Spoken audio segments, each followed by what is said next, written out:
Tonight, Americans struggling to make ends meet amid the pandemic. I really need the help right now until I get back to work. The latest on where negotiations stand for another relief bill on Capitol Hill. Plus, the push to safely reopen schools. It's important for the children because of the psychological benefit. What Dr. Anthony Fauci says should be the driving factors in determining if kids go back to the classroom. And a massive explosion rocks Lebanon's capital city of Beirut. All this and more tonight on Faith Nation.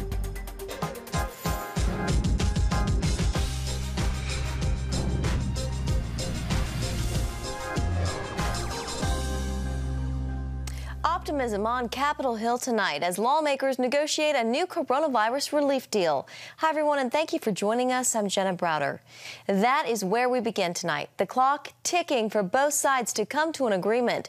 Today on the Senate floor, Minority Leader Chuck Schumer took some jabs at Republicans, but he did strike an overall positive tone about where things stand.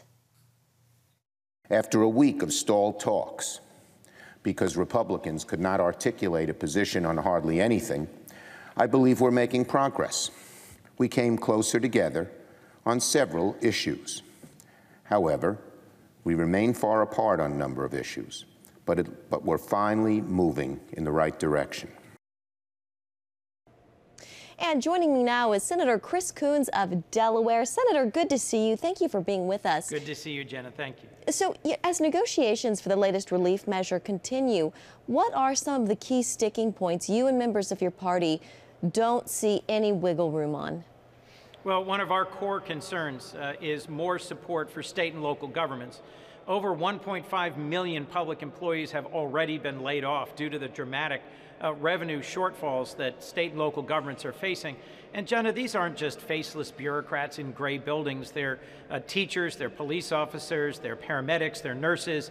There's no money in the HEALS Act proposed by the majority here in the Senate, and there's robust money, about $875 billion, in the HEROES Act that the House passed more than 2 months ago. Somewhere in the middle, there's got to be a point where we can come to agreement. On extra employment aid, Republicans say we're paying some people more to stay home, which hurts the workforce and the economy. Senator, remind everyone how lawmakers originally came up with that $600 figure. Well, it was a bit of a mess, Jenna. I'll remind you, 4 months ago when we passed the CARES Act, the economy was in free fall. Millions of people were losing their jobs, and we tried to craft a more responsive solution that varied from state to state, because some states have a unemployment insurance program that provides just $275, which is the lowest in the country. That's in Florida and Alabama. Other states, Delaware's in the 400 range, some in the 600. New Jersey and Massachusetts are more like 700 or 800. So there's a very wide range of unemployment insurance benefits across the country. We tried to come up with a program where no one would get more on unemployment than they got at work. But the Federal Department of Labor and state departments of labor told us that their IT systems are too outdated to make that work. So we took an average. 600 is an average of the gap between what folks were losing as they were losing their jobs in terms of their earned income and what they were getting from their states, to try and encourage people, frankly, in the first weeks of this national pandemic, to stay home. Now here we are 4 months later, and we need to find a solution that works. Senator, when do you think we might see an agreement? Should we be looking out for a specific day or week? Well, I'm hoping and praying for this week because, frankly, my phone is blowing up with folks from Delaware who are calling to ask, when are you going to get this done? I know how urgent this situation is for folks who are facing eviction. Something like 30% of Delawareans are facing the possibility of eviction because a moratorium on eviction, either in many states or from federally insured mortgages, has come to an end. So the combination of all of these factors, Jenna, the loss of the unemployment insurance, loss of protection from eviction, continued job loss as the economy continues to sink, is creating a lot of pressure on families. So my hope is we'll get it done this week. One thing you've championed in this relief package is expanding national service programs like AmeriCorps.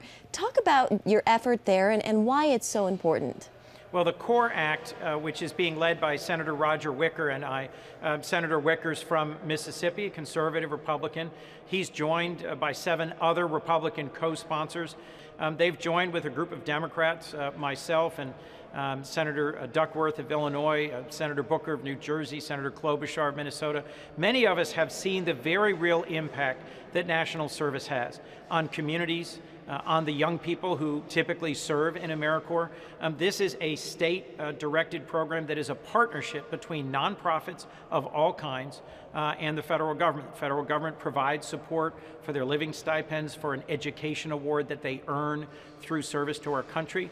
And then it's designed and run locally. So nonprofits of all kinds engage younger Americans in dealing with hunger, in helping rebuild homes, in supporting public health and outreach, and strengthening our schools. There are 75,000 young people serving in AmeriCorps right now. Our bill would double that number. And in a year when millions of Americans have seen either their job prospects or their path towards higher education going sideways or backwards, this would be a great way to recognize the importance of giving back to our country and to provide an opportunity for folks to gain some skills. Senator Chris Coons of Delaware, we have to leave it there. Thank you very much. Thank you, Jen. And with that, we want to bring in Republican Senator James Lankford of Oklahoma. Senator, it's good to see you. We want to start with this coronavirus relief funding. You're all negotiating there. Senator Coons says he's hopeful we'll see a deal by the end of the week. How likely do you think that is? I think it's pretty doubtful at this point. It's been frustrating as we've gone through the process. Democrats have been pretty strong on trying to be able to deal with what they call the HEROES Act. It was a $3 trillion bill that the House passed a couple of months ago, that even when it passed, there was a lot of comments saying this is a messaging bill. Well, now they've sunk in pretty hard in saying we need to spend $3 trillion. In fact, in the last 24 hours, they've said, no, actually, we need to spend $4 trillion in total amount. Give you an example, the last 4 bills on coronavirus combined is less than $3 trillion. And so there's a lot of concern on just the price tag, what they're trying to put into it. They want to do almost $1 trillion just to state governments. Again, to give the actual dollars here, every state combined across the entire country, their total budget for a year is $1 trillion. So this would be suddenly the federal government, taxpayers, paying state budgets for the entire country all over. And so there's just a lot of concerns on the dollar amounts that they're looking for and the way they're trying to be able to do it. So we're hoping to be able to say, everybody take a deep breath. Let's focus in on the things that need to be done, and let's actually work on the areas that need to be done, not just a long wish list of things that would like to be done. In that spirit, what do you hope we'll see in one of these bills? What would you like to see done? So I'd like to see us stay focused just on COVID-19. The plan that came from my Democratic colleagues, a third of the spending are things that are not even related to COVID-19 at all. We want to say at least focus just on COVID-19. Increase funding for vaccines, increase money for testing. We're way behind on testing still. Even though we spend billions on testing, there's more that needs to be done to accelerate that process. Trying to be able to help our kids get back in the classroom. There will be additional expenses for schools when they go back in. So helping schools that reopen, trying to be able to get additional assistance to them. The small businesses, small nonprofits are still struggling to be able to survive in this. So if their revenue is significantly off from last year's revenue, trying to get them some assistance to be able to get through this year. But there's ways to be able to target it. The challenge that we have is, just like the virus doesn't affect everyone the same. It's the same in the economy. Some people are dramatically affected and their businesses are dramatically affected. Other people, literally their business is higher this year than it's ever been. So we need to be able to make sure that we're using other people's money, that's what tax money is, in the most wise means possible. On the health front, do you think the Senate bill, Senator, goes far enough to fight the spread of the virus? It does. It does a significant investment in vaccine, and that's the primary issue that we've got to be able to get, is to actually get therapeutics to be able to help treat this, or vaccine to be able to help fight it off. That's the key thing, remembering always this is a health issue before it's an economic issue. It does additional assistance to hospitals, to people that are caring for those folks, also to schools. But the primary issue that we've got to be able to deal with is how is it being spread. That's going to be tracing, that's going to be testing, and then getting to vaccines, and we have a very significant investment in that. So, Senator, you recently tweeted that nonprofits have really stepped up to help during this pandemic, and now you've actually put out a bipartisan bill to, in some way, help return that favor. Tell us a little bit about that. Yeah, we have 3 safety nets in America. We have the family, obviously, is the first safety net for every individual. Then it's faith-based nonprofits and nonprofits across the country that are the second safety net. And the third safety net is government. We've got to be able to make sure that families stay strong through this time period and that nonprofits stay strong through this time period. You just had Chris Coons on. He and I are actually partnering together on this, one Republican and one Democrat, to be able to say what can we do to incentivize Americans giving to their local nonprofits. The CARES Act that passed in March, he and I worked together to do a $300 deduction for every person that will donate $300 to a nonprofit. And our encouragement was to every American, even if you don't itemize your taxes, you'll get $300 off of your next year's taxes if you'll donate to a nonprofit this year $300 or more. That was just an encouragement. A lot of nonprofits have seen the strength of that. Chris Coons and I are trying to be able to accelerate that and do a much higher amount for the next bill as well, saying we've got to make sure those nonprofits stay strong. It's so nice to see that bipartisanship. Senator James Lankford of Oklahoma, always good to see you. Thank you very much. Good to see you as well. Well, Dr. Anthony Fauci says schools in coronavirus hotspots should not reopen to students, adding the decision ultimately depends on where you live. He did note, though, many benefits to getting kids back in the classroom this fall. The default position should be to try as best as you possibly can to open up the schools for in-person learning. Having said that, there's a big however there, and the however is the primary consideration should always be the safety, the health, and the welfare of the children, as well as the teachers.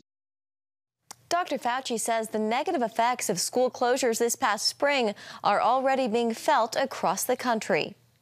Meanwhile, overseas tonight, Lebanon is reeling after a massive explosion in the capital city of Beirut. CBN News obtained this astounding video from the blast from a WhatsApp user.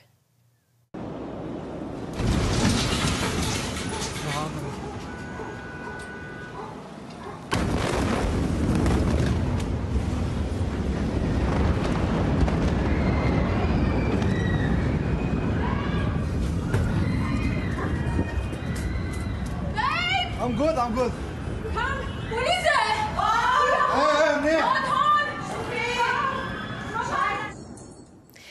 And tonight, the dust is still settling as reports come in of shattered windows and widespread damage.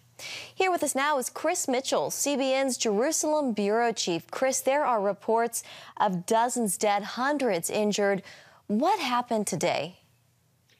Well, Jen, I just actually been hearing, getting a text from somebody related to Lebanon that many is 50 dead, maybe 4,000 injured. And when you see the that blast, that amazing video, looked like really a nuclear bomb that had gone off. I talked to a friend of mine there in Beirut. He lives 5 miles away from the explosion. He felt it, the shock blast. He said when I talked to him that his ears were still ringing. So just a devastating explosion there. What happened?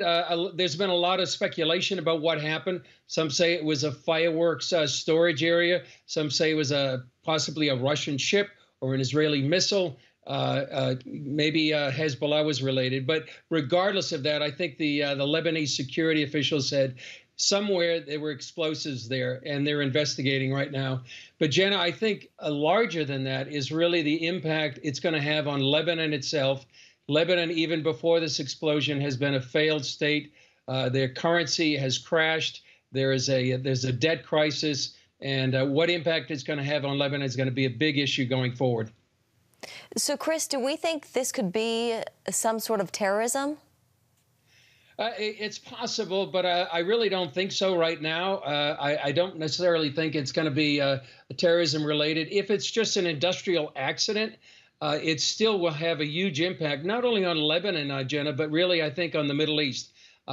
You know, for months, the Lebanese people have been demonstrating against their people, against the government.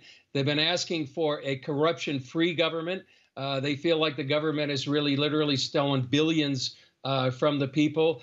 Many people are upset with Hezbollah, which is a state within a state. They have a huge influence on the Lebanese government, and so that is a factor as well. You know, one of my friends there in Beirut was saying they were giving out food on the streets just a few weeks ago, and he had never seen anything that dire because of the debt crisis. And many Lebanese are actually fleeing the country right now, Jenna, and that's an issue too. Many Christians, many believers in Jesus are fleeing as well, and that's having an impact on the state.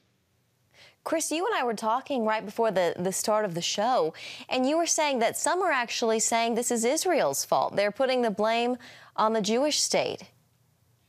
Not surprisingly, that many people would be saying that Israel was to blame. There had been some sort of a skirmish on the Lebanese border just a few days ago between Hezbollah and Israel, and Hezbollah had blamed Israel for actually killing one of the Hezbollah operatives inside Syria. So there had been confrontation going on between Hezbollah and Israel in the just last few days. So there is people would say that. But however, it might be actually just an industrial accident. Remains to be seen what they find out from the investigation.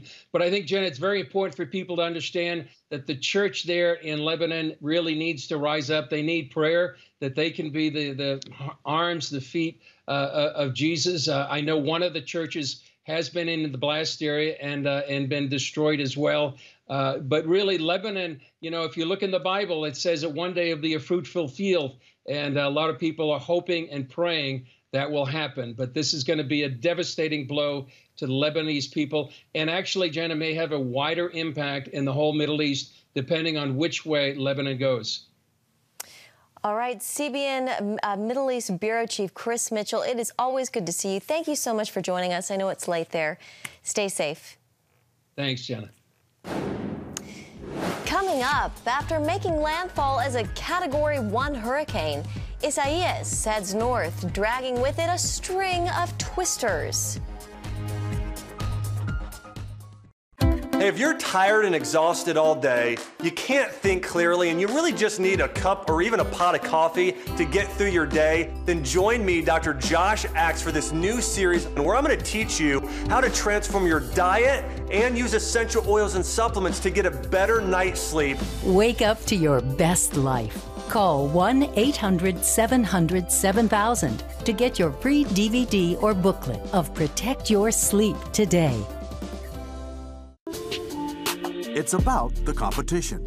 I kind of put that pressure on myself, and I think people had expectations. It's about overcoming. We use this phrase all the time, keep chopping, keep practicing hard. It's about going the distance. You know, I think as a father, it's my job, you know, to lead. Just be the best husband and father I can be. Watch Going the Distance with Sean Brown Saturday night at 7:30 on the CBN News Channel.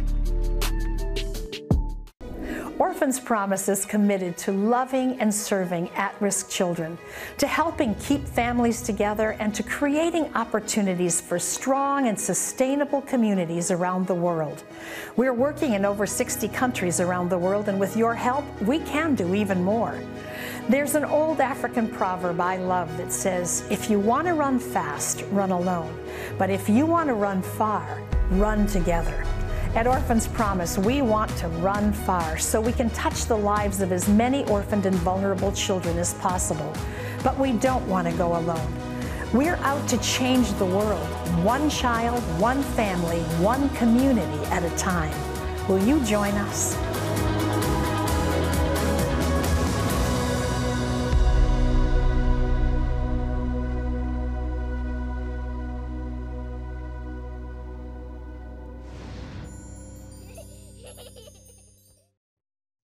Welcome back. Well, tonight the Northeast is facing the effects of what was a Category 1 hurricane. Isaias downgraded to a tropical storm early this morning when it hit the Carolinas. The system roared ashore overnight, bringing with it dangerous conditions for millions, including tornadoes. George Thomas reports. As Tropical Storm Isaias continues to barrel northward along the East Coast, forecasters are warning residents in New York and further north in New England to expect damaging winds, flooding rainfall, and tornadoes throughout the evening. Making landfall in North Carolina as a Category 1 hurricane with maximum sustained winds of 85 miles per hour, the storm raced through the state into Virginia and up the eastern seaboard, spawning more than a dozen tornadoes. This was the scene in Windsor, North Carolina, where at least one person was killed, 3 still missing, and more than 20 people injured when a suspected tornado touched down at this mobile park. Several other counties in the state also among the hardest hit by the storm so far, causing multiple house fires and destruction to numerous businesses. I stepped out on the back porch and the sky was just completely red and it clearly smelled like smoke. And there were embers flying down the street. Meanwhile, families in Georgetown, South Carolina, dealing with flooded streets. We have a lot of trees down, wires down. Almost 50% of our county is without power at this time.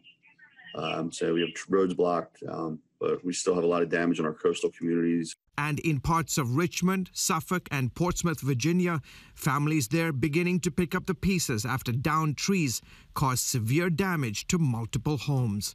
Power companies from North Carolina to New Jersey deploying crews trying to restore electricity to some 760,000 people. With the storm system moving further north this evening, forecasters issuing tropical storm warnings from the mid-Atlantic to New England, where heavy downpours could come with wind gusts of up to 60 miles per hour in some parts, as Isaias makes its way to Canada overnight.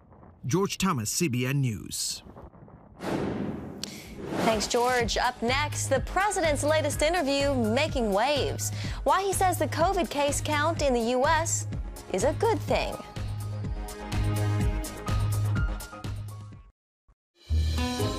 Daddy? Yeah, buddy? How many nickels are in a dollar? There are 20 nickels in a dollar. How do birds fly? Does milk really make my bones stronger? Yeah.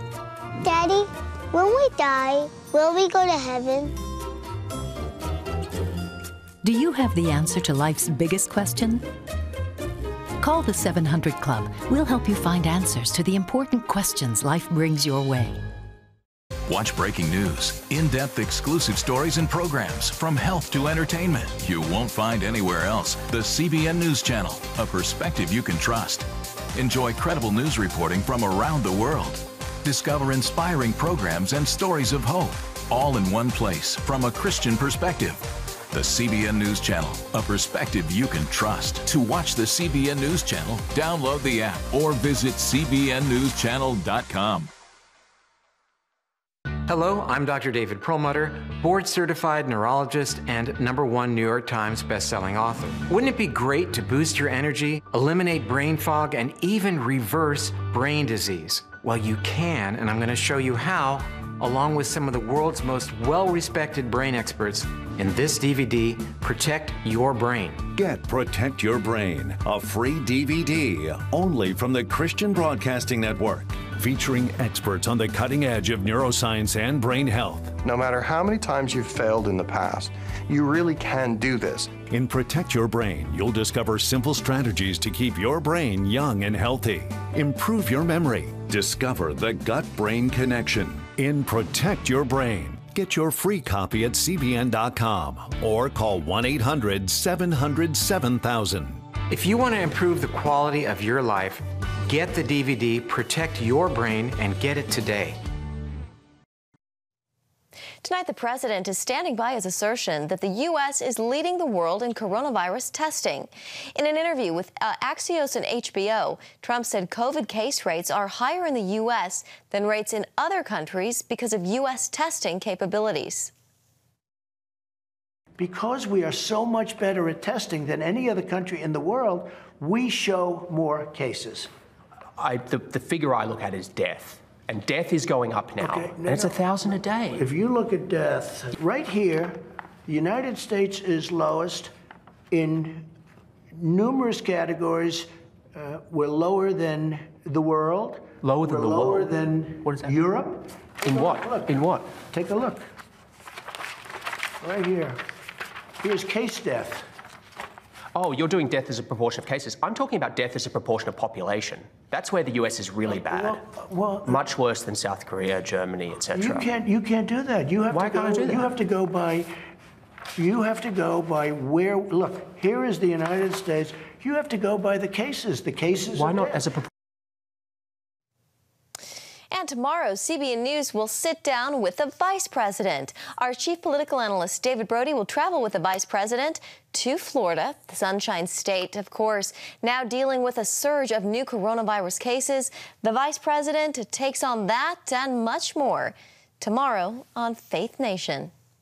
And still ahead tonight, after a COVID outbreak at his church, how one pastor is urging his congregation to choose faith over fear.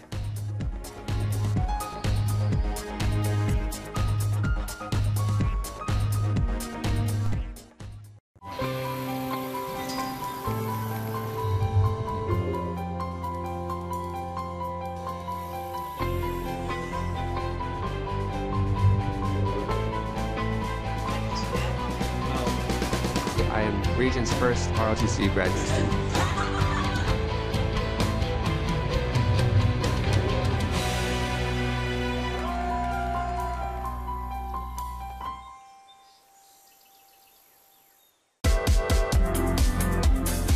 Meet the pastors who are preaching the gospel in a fresh, fearless way.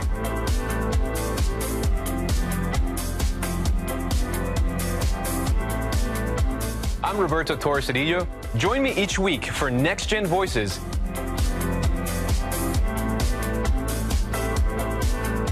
And watch God transform a generation.